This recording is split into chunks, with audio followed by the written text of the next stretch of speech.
create the show about art with Franz Sidney.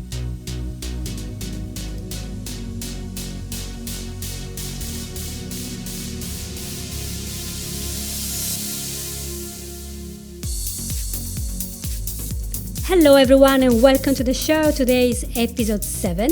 We are going to talk to Michelle Bryan and we're going to talk about her story, the story of how she went from 16 years as an art consultant to high net worth collectors, which prepared her to become a hypnotist. And it's all about the power of suggestion. Welcome, Michelle, to the show.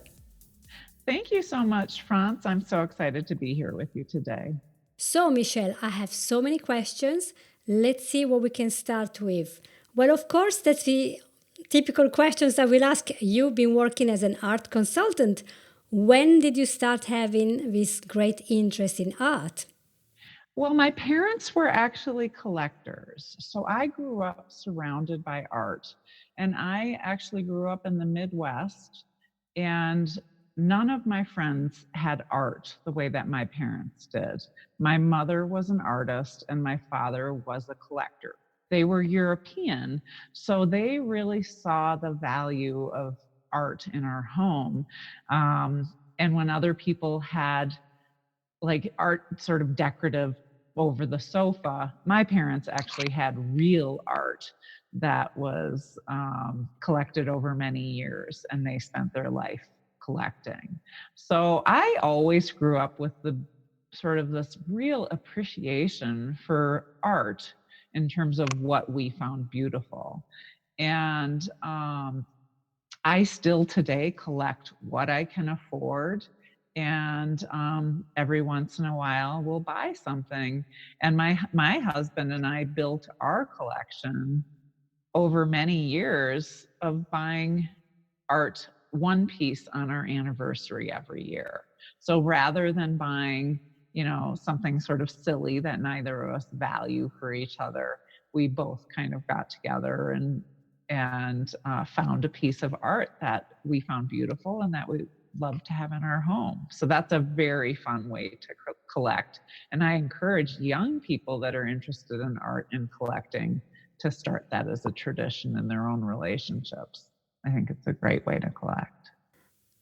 Absolutely, and this is a great idea. And what do you do when you finish the wall space in the house? Do you change house or do you move stuff and in another room and you take turns to display your best pictures? Do you have seasons, for example, of occasions when you take down your special photographs, the special paintings that you like?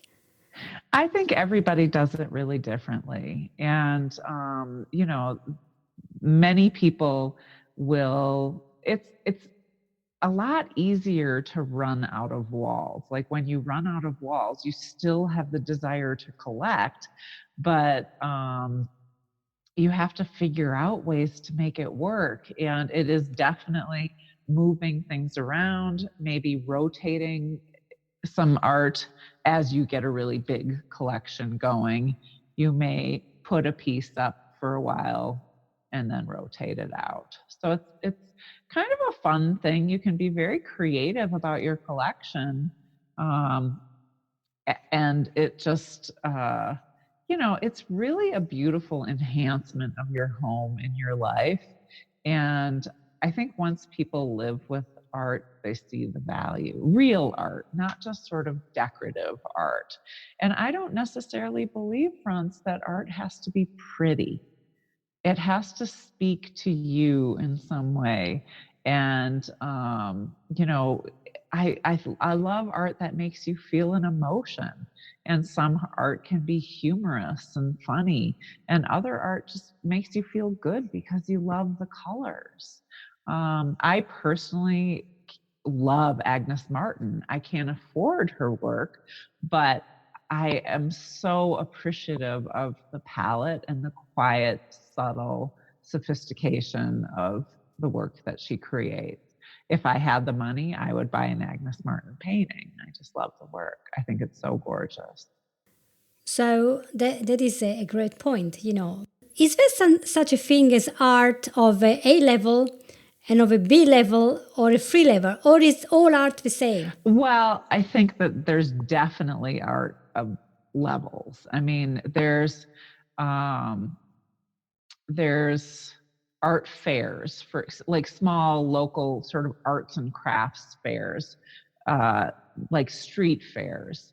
There, I would say you can find decorative art that's sort of sea level or lower, um, where you're probably finding artists that are not ever going to become high value, but it's a great place to buy art for your home where you don't have a lot of money to spend, but you still want to have something that you find beautiful, whether it's a photograph or a sculpture or a wood carving. I think that those are um, great ways to collect what you love. And so then there's another level above where you're really going to reputable galleries where the gallery has curated their collection. It can be around a certain look or whether it's contemporary or modern. And there's let's call that the B level of art collectors, where you're getting a higher level and there could be some appreciation. Uh, there could be some value appreciation over time. And that's where you build a relationship with the galleryist and you trust their opinion of art, you like their eye because they have developed an eye for their gallery. And I think that there's a real value in building relationships with a gallery owner or an art consultant like I was to help you curate a nice collection. And then the other level of art is purchased at major art fairs like Basel in Switzerland and Miami and Hong Kong or the New York Print Fair. I mean, that's where you're getting major collectors that already have relationships with most of the galleries that they're doing business with. But those galleries are bringing out their newest and best pieces to show at those art fairs. And lots of major art deals are made at these art fairs today. And then there's also the auction market. And major art obviously is bought and sold at auction as well. So there's lots of different avenues from which to collect. And I think if you're looking at sort of building your own collection, your driving motivation needs to be your budget is always a consideration, and space is a consideration. Like, how big are your walls? In America, we tend to have huge walls, and so you need bigger pieces of art. In Europe, you have smaller walls, and so you need to accommodate your space. And then the biggest, I think, consideration is, what do you love? What is something that kind of sticks in your soul as you see a piece of art and you fall in love? You can't stop thinking about it. Hopefully, you have a little time to make the decision to buy or not to buy. Sometimes at these art fairs, you don't have the time. You need to make the decision and make it then and plunk down your money and it's a done deal. Otherwise, you're going to lose out. So, art buying is a really, it's a fun kind of game for a lot of people. But it also doesn't have to be done with that amount of seriousness. I think that you should just, like my parents, they just loved collecting. I mean, they bought art literally until they died because they just liked the process of buying and sort of being surrounded by what they thought was beautiful. There was a great explanation, Michelle, of how art can just start when you are young and then just be completely woven in your life because your parents have it. My parents also had art, they had music, they had books. So you grow up with that, you become familiar, and the mind absolutely likes what is familiar. And then when you grow up, you want to see that again. That's amazing. And I need to move on because of time constraints. And I want to ask you about success. You were telling me something about success in sales, in business, and also in personal life. And you told me something interesting. You were saying what you are seeking is seeking you, and hypnosis can unlock that door. Now, I know that we are both RTT practitioners. So, what is the connection that you're making here? Tell us all about it. Well, I really believe that success is built on integrity. Integrity is a big word for me. And, um, you know, I feel so blessed to have been influenced by so many wonderful people over the 16 years of my career in the art gallery that were what I would consider very successful individuals, successful in their personal lives, successful in their business. And really, the thread that's common to many of those people is that they're very genuine, lovely people with a high level of integrity.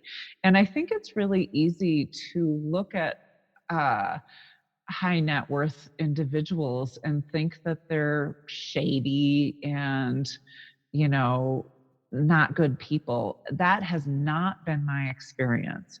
So for me, integrity is the foundational level of success. And, you know, hypnosis is a really interesting and powerful tool to integrate success into every aspect of my life. And I'm sure you feel the same way about hypnosis because we all have things that we can work on, whether it's our physical being or our sort of ability to manifest our success. You have to be able to envision a successful future for yourself and really feel it and um, and see your success to make it happen. And hypnosis can help you get to that point and help you get there. In terms of artists that are looking to become successful in the world of art, I really think it's important to highlight your goals as an artist. Like, do you want to create art purely because you love the creative process and you find that it inspires you in all areas of your life? I think that's a very valid reason to make art. And I think it's a powerful tool for changing your life. So I will often have a hypnosis client today that wants to shift something in their life, whatever it is. And I will always ask them to journal. And part of their journaling should be to inspire that creativity. If you're, however, an artist that wants to make a career of art, it's different. Yes, you need to be creative, but I always say to people that come to me and ask me for my advice, like, how do I get into galleries? How do I do this? You know, you need to approach your art as a business because it is. You're making money doing this, or you want to make money. You just can't see your way through. Well, okay, you have the creativity and you have your art and you have what you want to create, but now you need to become a business person too. And so for the artist out there that wants to make a career of art and become successful at it, that's a very different conversation. I think that this is a great point because there is a big difference between doing art, for example, as a form of expression, self expression, or maybe political, to make a complaint about the government. For example, the lockdown, you can make art about that. You're pro, you're against. You can make art about the masks. You like, you don't like. Or you can make art for relaxation. just to chill out because you are depressed or you have anxiety or you want to think about an event in the past and you want to let go. That's why we have things like art therapy, right? So art can have lots of different roles in your life. It could be your weekend. In the weekend, you want to relax. So you use art. We're now talking about visual arts in this podcast episode, but it could be any art. It could be dancing, could be music, all the arts. I do all, and I do not want to just have to choose one. But then when it comes to making a business, you are now branching out and say, okay, one is the art. I'm gonna have fun, I'm gonna be creative. But when we're treating this as a business, what are the differences and what kind of tips would you give to somebody who wants their work to sell and in particular to sell to galleries? What is a big difference in the mindset? Also, being a hypnotherapist, you can help to give a better idea. So it's a very wide question. Just feel free to talk. Yeah, Franz, it's really interesting. I've had many artists approach me over the years asking, how do I get shown in a gallery? And it's you have to have a relentless pursuit of your own worth in your work. If you don't believe 150% in your work, you will not be able to sell it to a gallery. But the tips that I always tell people is formulate a cohesive portfolio to show a gallery. And when you're putting your portfolio together, make it really fast and efficient because a gallery owner will decide in less than a minute whether or not they want to see more of your work and develop a relationship with you. And when you work with a gallery, it is a relationship, and your gallery owner or curator can be your greatest ally in your success. So figure out what your strengths as an artist are and focus your portfolio on those strengths. And don't show too much. I always tell people show 5, maybe 8 of your best pieces in your portfolio. And I think your portfolio is better off as a book binder or a folder where you can actually present to the gallery owner something that they can flip through. So many artists came and brought a CD or a disc to show their work, and you just don't. Most gallery owners don't have the time or the inclination to even put that disc in the computer and look at it. So really think about how you're going to be presenting your work to the gallerist to get them to really see what you do.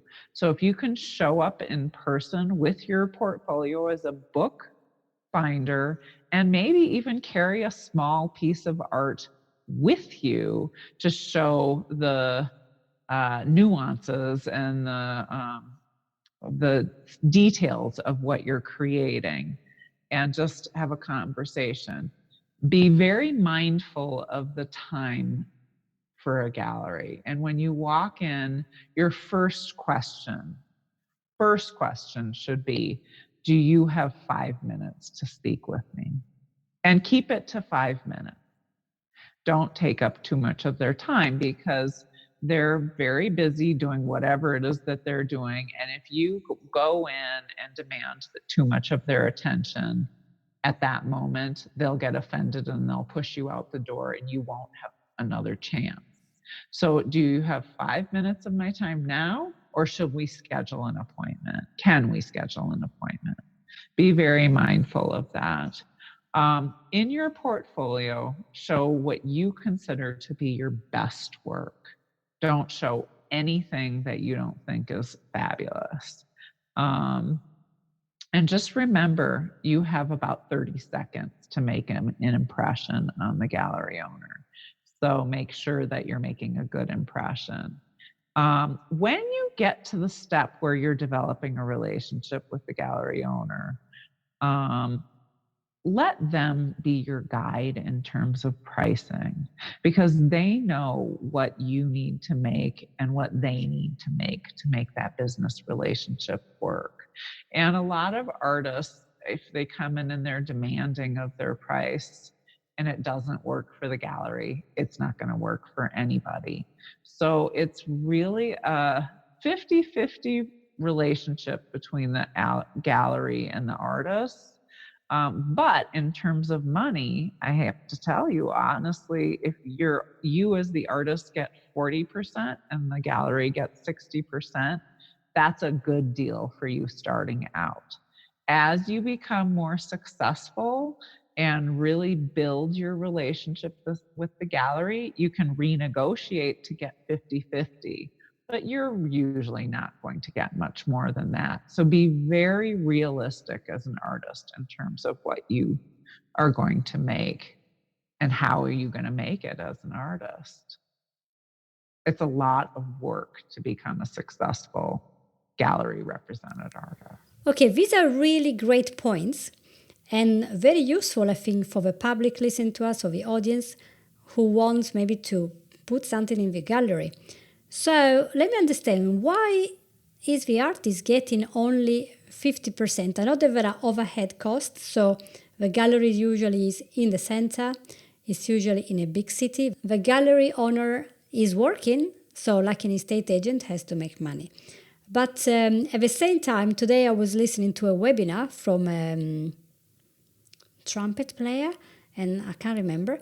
He's quite famous. He worked with a big of a big. And he was saying we had to change this industry relationship because all the artists are losing so much money by giving half of their income to this intermediate person. So what would be another way of an artist to get his art out but still make money? Because to be honest, if you give 50% to the gallery and you have spent, how much in this very expensive canvas and color sets and all sorts, and some people will be literally not being able to make a living out of that. What is the way out? Is there a way for an artist to make a living as 50% of his money will go? So what would be a good suggestion there? Raise your prices.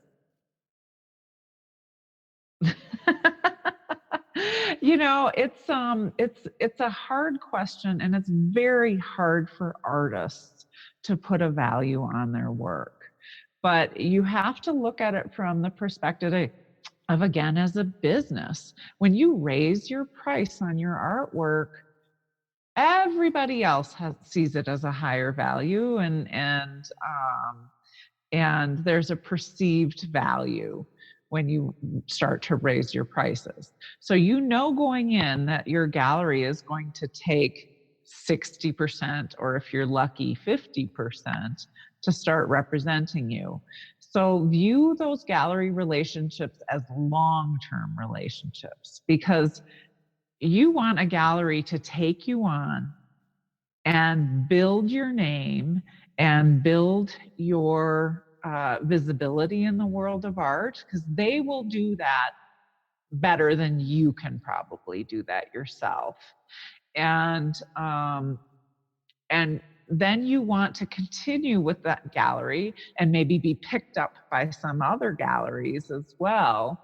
And that's how you build your career as an artist. But you have to be very realistic about the business of art. A gallery has massive overhead. If they actually have a gallery space, they're paying huge rents, and often percentage rents on top of their base rent. So whatever they sell, they have to pay a percentage to their landlord. If they're taking you to art fairs, those art fairs are horrifically expensive. And if you get a small space in that art fair, consider yourself lucky. It's a place for you to be seen as an artist. But galleries have massive overhead. And I honestly don't know how galleries that are selling, $1,000 to $5,000 pieces of art, I don't know how they make it in any major location. I don't think they can. Galleries need to be selling art that's valued at 10,000 to 50,000 and more routinely. Like that needs to be their average. So if you can get your price to where you're getting $5, $10, $15,000 for each piece of art that you're selling, that will just go to increase your visibility in the world. And everybody thinks the perceived value is value in art. So raise your prices. There we go, guys. You need to raise your prices, otherwise, you will not be seen as such. So, as a rapid transformational therapist, you know that some people will have some emotional issues, some procrastination about this, some blockage, some problem that says, oh, I can't possibly charge this much because then I am not going to sell my art. So, how do you tackle these emotional issues? Where do they stem from? Well, I think it stems from not seeing your future as being abundant and capable of bringing in that kind of money. So you need to feel that success before you actually have it. And I often will say, fake it till you make it a little bit. And you need to see yourself as Damien Hirst of wherever you're showing and present yourself that way. He was never shy, even in the beginning of his career, to know his value and his worth. And it takes a lot of balls to create a shark in formaldehyde and sell it in contemporary art world. So, really see your path to success very clearly. And hypnosis can help you do that if you don't.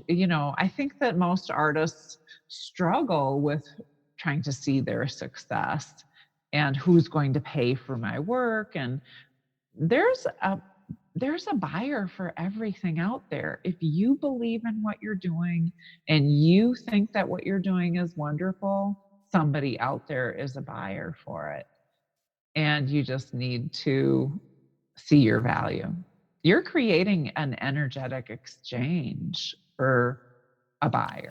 Thank you so much, Michelle, for all this great advice. I'm sure that our audience is going to be thrilled to know all these little bits and pieces that are so useful, especially about the visualization of success. I think it's a great tip for our artists listening to us, whether musicians or performers.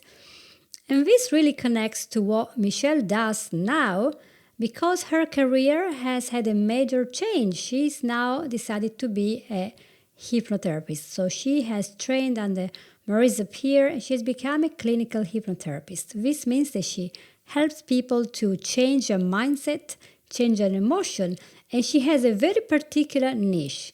And I'm going to allow you just to talk about it, Michelle. Tell us what you do. I love helping people transform themselves into a growth mindset. And whatever you think you are today, you can envision your future to be something more. And the simplest way that I describe it, Franz, is to say I like to inspire people to find their own superpower. Like, what is it about you that makes you special and makes you a high achiever?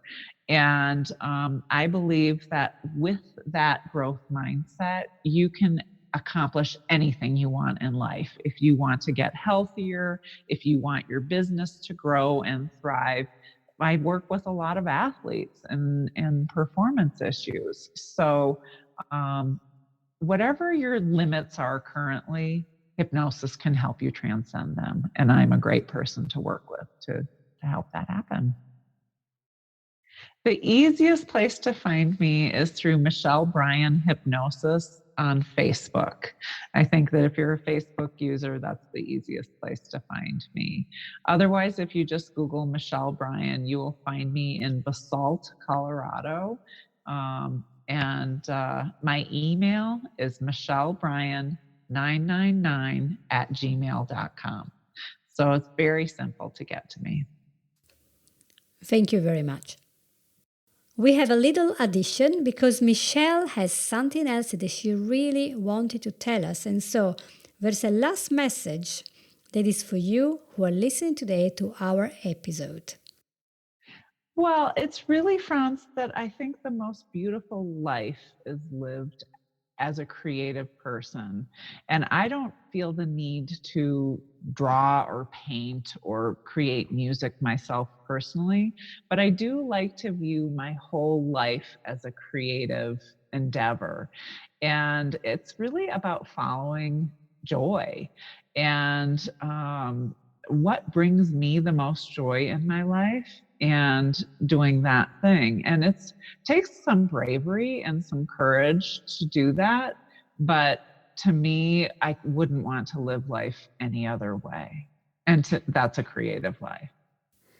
That is brilliant, and there will be links in all the show notes. So don't worry if you did not understand one of two words, but it's all going to be there in writing. So I would like to wrap this all up, and I'm so thankful for your time. I know how busy you have been and how busy you are, Michelle. So thank you so much for being with us and telling us a little bit more than we can read in a website about art galleries and mindset, and it's all very useful.